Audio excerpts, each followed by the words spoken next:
Hi, Donna Steitler here. I'm the Cuenca, Ecuador International Living Correspondent. And this video is going to take you on 4 places that I love, the best places in Ecuador, so you can get a little feel of some of my favorite cities. First place we're going to go, COTACACHI. When you want to live in the real Ecuador, COTACACHI is your town. COTACACHI is only about 90 minutes from the capital, Quito, and it's a very small, charming indigenous town. But if you want to hop to a bigger city, well, first of all, Quito does have an airport that's only, like I said, 90 miles away. And it also is the capital, so it's easy to get paperwork, governmental work, go to big malls, concerts. So even though COTACACHI is a little bit out of the way, it's still very close to everything modern. But you are definitely in a small town. There's about 8,000 residents in the population, and about 1,000 of those are expats, and a lot of the expats move there because they want to get away. And there's all kinds of cute little restaurants, and it's actually quite a tourist stop, so the town can get very bustling, and it's known for 2 really cool things. First of all, the leather shops there. There's a reason the main street downtown is called the Leather Street, and you can get all kinds of things. You can get purses and jackets and cowhide rugs and all kinds of leather goods, belts. I got a couple of little purses when I was there. And the other thing, second thing, is the textiles. It's an artisan city, and you see beautiful textiles, all these beautiful colored tablecloths and bedspreads, a lot of painted masks, and all kinds of things that you'd want to just decorate your house with. Because it is a small expat community, I find the expats very got your back, kind of really helpful, kind people. And so there's a lot of different activities. There's bridge and Spanish, and my friend John, the Scottish guy, plays in a band once a week, and like 50 expats come out and just dance, and has, like I said, a lot of cute restaurants that are catering to expats as well. So I would say if you really would like to get away from it all and have sort of an introvert's paradise, visit COTACACHI. Okay, now let's go to Cuenca. That's where I live. Okay, we're still in the Andes. COTACACHI is north, Andes, and Cuenca is a little bit further south.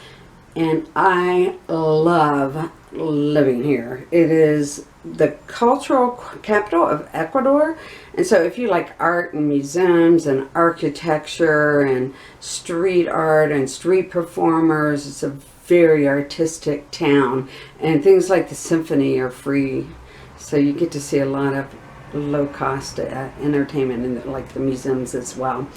The elevation is about 8,000, similar to COTACACHI, so every day is going to be spring-like, weather around 50s to 70s when you're in the Andes Mountains. And I love that we're at 8,000 altitude because no bugs, no ants, no mosquitoes. So that's just a little extra plus. It's got a wider age range of expats, but our well, Cuenca's 450,000 in population, 750 in the county, but there are 10,000 expats, and the expats are one of the reasons I moved here. They are so friendly and so nice and so willing to help you in any way. And it's a beautiful city. It's a walking city, so you get to lose about 20 pounds when you come here just from walking. And there's about 200 of the 15th century Spanish colonial and 16th century French Republican architecture, about 230 structures here in town. So you can walk and see them all, and that's why Cuenca got the UNESCO Heritage Site connotation, as well as for their international flower market in the Cajas Mountains, which are only 20 minutes away. There's a lot of good shopping plazas and a lot of big malls, and just stunning town, beautiful town. And again, when I say the expats are very friendly, there's bridge clubs and hiking and trout fishing and all kinds of activities that you can get involved in. 300 restaurants alone downtown. So all kinds of shops, miles of shops. So now you can tell why I love Cuenca. And next, let's go to VILCABAMBA, which is a little bit more South Andes. I think VILCABAMBA is the most laid-back place in Ecuador. It's a place where if you want to listen to some Grateful Dead vibe, then go, that's your place. That's your place. I first heard about it because there was a documentary on 100-year-old indigenous people living there, and so I had a curiosity of just what would make someone be able to have such a long life.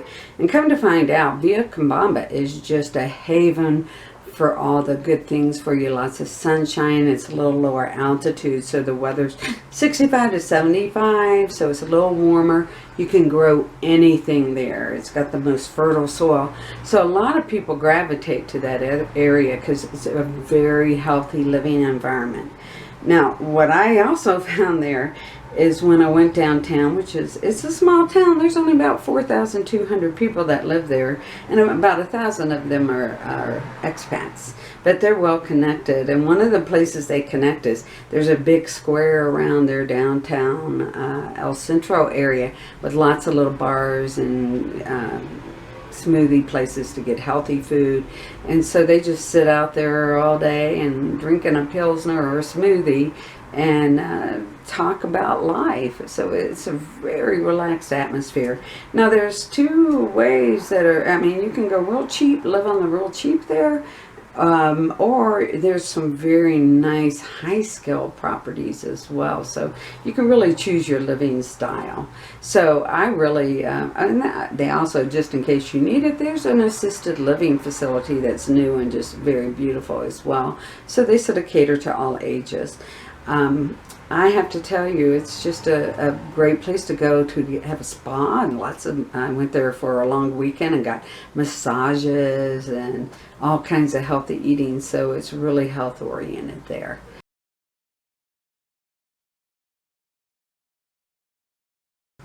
All right, Salinas. Now I'm a Florida girl, so I have to get my beach fix a couple of times a year, so I usually head over to that coast of Ecuador. And one of the favorite places for a lot of expats is Salinas. It's the resort life on the beach. So there's lots of good places to sit back and have a pina colada, or to just go out on a boat about an hour north of it. You can go whale watching, which I've done. It's way cool. The population there is 40,000, but everyone, all the Ecuadorians, everyone likes to go there during the holidays, so the population can swell up to 400,000. It's a very much a party city, during those times when everyone's really sweeping in. So there's lots of fiestas, lots of big celebrations, lots of holidays that a lot of people just like to go to see the fireworks and go to the bars. So it's got a great nightlife. The weather, because it's on the coast, obviously sea level, is more 65 to 85. It doesn't get as hot and humid as it did in Florida. It always has a nice ocean breeze. So it's perfect for sitting out in lawn chairs. The other thing is I think, like, if you want to be a snowbird, and there are lots of condos. It sort of reminds me of a little Miami, and that there's lots of condos that are lining the beach, and so it's easy to get a nice second home there. And so a lot of people snowbird, and you don't have to get a car or anything because the public transportation is really good, and The restaurants, oh my God, the restaurants, they have lots of great seafood, giant shrimps, and you can get all kinds of, tilapia or salmon or all kinds of fresh fish right off the boat. So it's a fun town. It's a fun town. So anyway, that's my 4 top picks. And there are many more fun, exotic places. But the cool thing about Ecuador is you get to choose all different kind of locations to meet your living and lifestyle. You can go to the coast and live on the beach. You can go in the Andes Mountains. You can venture over to the Amazons. You can even, get to the Galapagos Islands, which is part of Ecuador's territory. So I hope you enjoyed this. I certainly did. And I hope to see you soon.